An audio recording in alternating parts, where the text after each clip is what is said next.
I deserve the 100%. Feeling ko yun, deserve ko yung 100%. And feeling ko, there lies the problem. Na feeling mo, deserve mo lahat ng pinakamagagandang bagay sa mundo. Na feeling mo, dahil umabot ka na sa certain level ng buhay mo, deserve mo na lahat ng masasarap, magaganda. Nung tumating na, eto na, nahanap ko na. Nahanap ko na yung perfect na brief sa akin. Eto na, masaya na dapat ako. Okay. Hindi pa pala. Bakit? Kasi apparently, ang tela ay may limitasyon.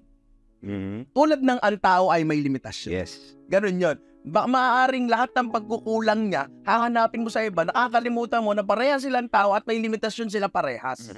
Na may sarili-sarili silang buhay sa labas mo. At nakakalimutan mo yung bagay na yun. Limitasyon nila parehas yun. Yung dati mong partner ay hindi ka binibigyan ng atensyon.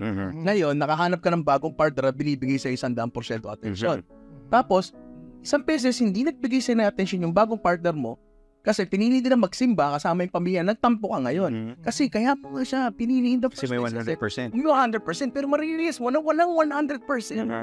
Isa ka lang din factor sa buhay niyang malaki at malawak. Yes. Yun yung nagiging problema doon. Feeling natin deserve natin ng pinakamagagandang bagay. And sa totoo lang, wala namang magandang bagay, wala namang perfectong bagay, walang pinakamagandang bagay. Yeah, subjective siya. Oo, subjective siya. Akala mo kung ano yung nakalista sa papel, pag sinunod mo yan, masaya ka, mabubuha mo yung full satisfaction na I deserve the 100%.